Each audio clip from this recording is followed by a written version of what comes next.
오늘은 눈 밑에 지방 이식을 했는데 그게 이제 울퉁불퉁하게 부작용으로 남은 경우에 이걸 이제 수술적으로 치료하는 방법에 대해서 설명을 드리도록 하겠습니다. 이 케이스는 제가 이제 되게 오래전에 수술을 했던 건데 지금도 이제 눈 밑 지방 이식을 하고 나서 그 부작용으로 오시는 분들이 꽤 많으신데, 보통 이렇게 오시는 분들은 요런 그 사진 제공 동의를 해주시는 경우가 거의 없어가지고 되게 이제 예전 케이스만 가지고 이제 오늘 말씀을 드리게 됐습니다. 이분 같은 경우는 예전에 타 성형외과에서 눈밑 지방이 있어서 눈밑 지방을 처리하기 위해서 피부 절개로 하안검 수술을 했고, 근데 이제 피부 절개로 하안검 수술을 하다 보니까 눈밑이 너무 꺼져서 거기다가 이제 지방 이식을 했는데, 이식한 지방이 이렇게 양쪽에 울퉁불퉁하게 남아서 굉장히 이제 고민을 많이 하셨던 분이에요. 다른 데서는 이제 다 치료가 안 된다 이런 식으로 이야기를 하면서 이제 고민을 하시다가 우연히 이제 소개를 받고 이제 저한테 오셨는데, 이분 같은 경우는 보면 이 오른쪽 눈 같은 경우를 보면 그냥 눈밑 지방이 튀어나와 있는 거랑 큰 차이가 없어 보여요. 눈밑 지방이 튀어나와 있고 그 밑으로 이렇게 고랑이 패여 있는데, 물론 원래의 정상적인 애교살이나 눈밑 지방 모양이랑은 다르다는 걸 알 수는 있는데, 언뜻 봐서는 그냥 전문가가 아닌 사람들이 보면 눈밑 지방이 있구나, 그 밑에 고랑이 있구나, 이런 정도 생각할 정도고, 왼쪽 같은 경우는 그냥 애교살이 있구나 정도 생각을 할 것 같은데, 이게 이제 정상적인 그러니까 정상적이라고 하긴 그렇지만 정상적으로 있는 눈밑 지방이나 애교살 모양과 왜 다르냐 하면, 하나하나를 이렇게 보면 일단 이 불룩하게 튀어나와 있는 이 오른쪽 눈 부분은 화살표로 표시를 했는데, 이 부분은 보통의 눈밑 지방이 굉장히 말랑말랑한 거에 비해서 딱딱해요. 이렇게 만져보면 딱딱하게 만져지는데, 이식된 지방이 특징적으로 불균일하게 울퉁불퉁하게 남아 보일 때 굉장히 딱딱하게 만져지거든요. 그래서 이 부분은 딱딱하게 만져진다, 이거는 원래 있는 눈밑 지방이 아니라 이식된 지방이 잘못된 겁니다. 그리고 그 아래로 고랑이 패여 있는 거는 이식된 지방 아래로 그냥 고랑이 패여 있는 거고, 반대쪽 눈에도 제가 이렇게 보면 애교살처럼 보이는 이 부분, 제가 이제 분홍색 동그라미로 표시를 해뒀는데, 이 부분도 만져보면 딱딱해요. 여기도 잘못 이식된 지방이 들어가 있는 거고, 보통의 애교살 같은 경우에 여기 튀어나와 있는 부분이랑 속눈썹 사이가 경계가 없는데, 이분 같은 경우에는 과거에 이제 피부 절개 하안검 수술을 한번 했었기 때문에 여기에 잘 보면 이런 흉터 자국이 보여요. 요 흉터가 있고 이렇게 튀어나와 있다. 이건 이제 잘못 이식된 지방이 이렇게 남은 건데, 결국 양쪽에 눈 밑에 지방이 남는 정도가 달라서 지방 이식을 한 후에 이렇게 짝짝이가 돼버렸는데, 이런 경우에 이제 여기 중간에 보면 이분의 치료 과정에서 이제 왜 뭔가 잘못됐는가 이런 이야기를 중간에 블로그에는 써두긴 했는데, 일단 제가 여기서 그냥 잠깐 한마디 더 하고 넘어가면, 보통 눈밑 지방 재배치 수술을 할 때 결막 절개를 하는 방법과 피부 절개를 하는 방법, 이렇게 이제 두 개를 나눌 때 각각의 장단점에 대해서 제가 이제 보통 요런 표 정도 이야기를 하거든요. 근데 이제 흉터가 생기고 인상이 변하고 이런 것들을 다 여러 가지가 다 있지만, 그 중에 애교살이 레이저로 안쪽으로 절개를 하면 유지가 되고 피부 절개를 하면 없어진다 라는 걸 이제 제가 예전에 이야기를 했었는데, 요즘은 피부 절개를 하고도 애교살을 만들어준다, 애교살은 없어지지 않는다 라고 이야기하는 데가 많아요. 왜냐하면 피부 절개를 하고 나서 이제 안쪽에 이제 이렇게 실로 묶어가지고 근육을 애교살처럼 이렇게 두툼하게 만들어 놓는 이런 시술을 하고 나서 이제 애교살이 없어지지 않는다, 애교살이 자연스럽게 남는다 라고 이야기를 하는데, 아마 그런 류의 수술을 받으셨던 분들을 한 번이라도 보셨으면 아시겠지만, 그게 원래의 자연스러운 애교살이랑은 모양이 굉장히 달라요. 그래서 이제 누가 봐도 이거는 뭐 굉장히 이상한 애교살이다 정도까지는 아니어도 그냥 예리한 분들이 보면 저분의 애교살은 뭔가가 이상한데 라는 느낌을 분명히 받을 만한 정도가 되거든요. 그래서 저는 이제 의사들이 항상 그 모든 시술을 할 때 이제 자연스럽게 해야 된다라고 생각을 하고 있고, 이거에 동의하는 분들은 굉장히 많다고 생각을 하는데, 중요한 거는 어느 정도가 자연스러운 정도인가에 대한 기준이 다들 다르다는 거예요.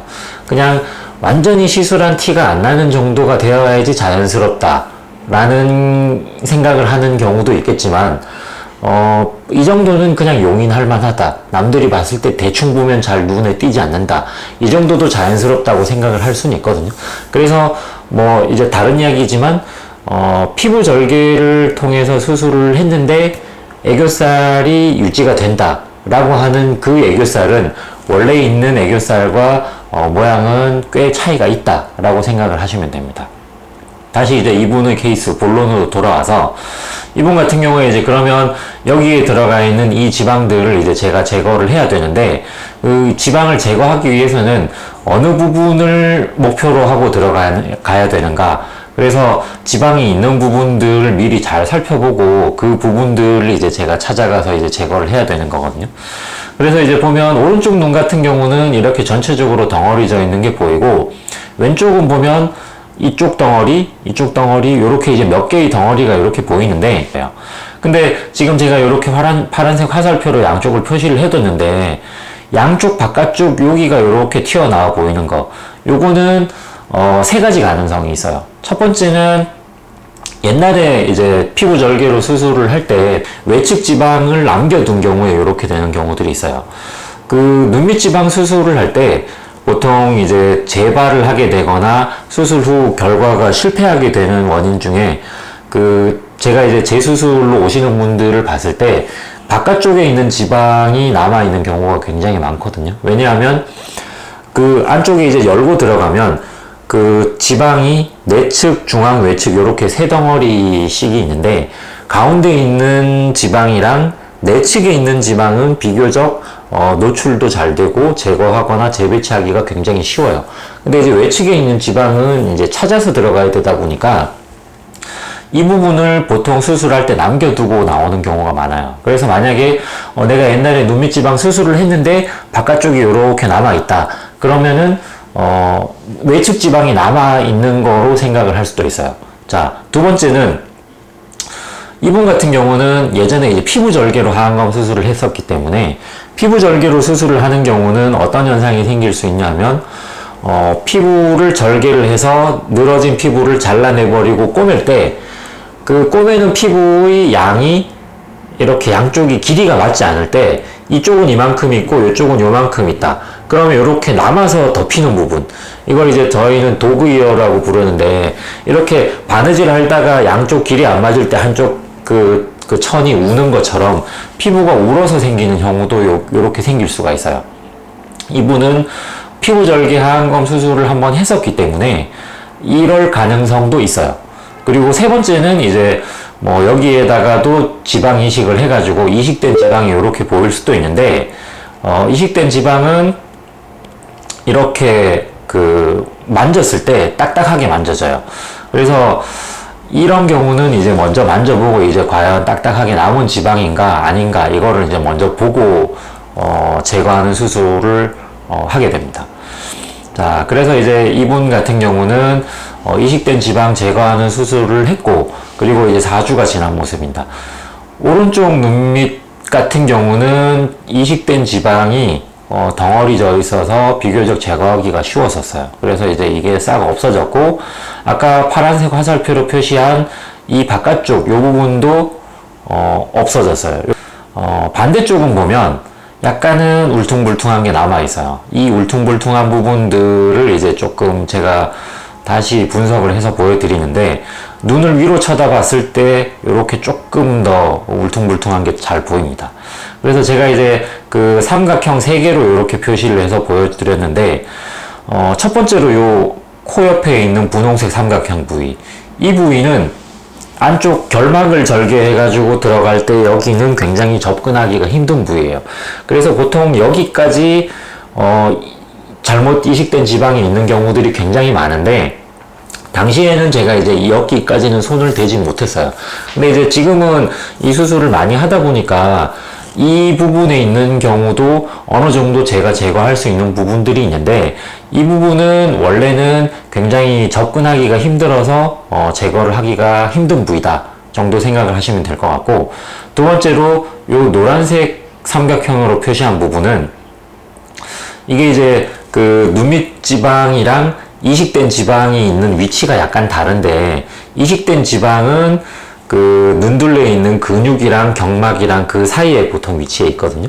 근데 간혹 지방 이식을 하면서 그 근육, 눈둘레에 있는 근육 사이사이에 들어간 지방 부분은 제거를 할 수 없는 경우들이 종종 있어요.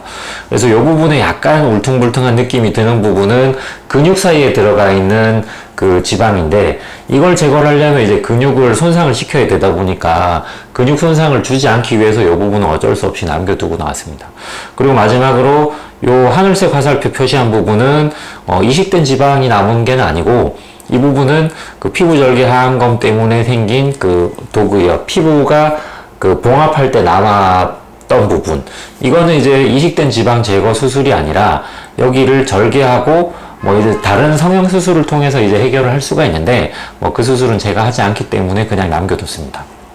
그래서 이걸 이제 그 연속적으로 보면 정면을 보는 모습에서 울퉁불퉁하게 튀어나와 있던 이거는 싹 없어졌고, 오른쪽은, 왼쪽은 이식된 지방을 많이 제거하긴 했지만 아직도 남아있는 부분들이 좀 있습니다. 여기는 아까 말씀드린 것처럼 처음에 피부절개 하안검 수술할 때 봉합을 잘못했던 부분이고, 눈꺼풀을 위로 쳐다봤을 때도 훨씬 많이 좋아진 게 보이고, 옆에서 봤을 때도 이렇게 많이 좋아진 것들이 보이고 있습니다.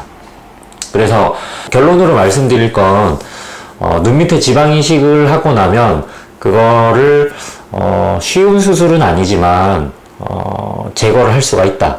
그래서 이제 눈 밑에 지방 이식을 잘못해가지고 울퉁불퉁해진 분들의 경우에 그것 때문에 아마 그거 수술을 해준다고 하는 곳이 별로 없긴 할 거예요. 근데 이제 그것 때문에 너무 고민을 하고 막 이렇게 상심하지 마시고, 이거를 수술로 제거를 할 수도 있다. 제가 한번 예전에 필러로 제거는 아니지만 이제 좀 눈에 덜 띄게 만드는 거를 한번 블로그 쓰고 영상에 올린 적도 있었는데, 수술적으로도 치료를 할 수가 있다라는 것 하나와, 두 번째는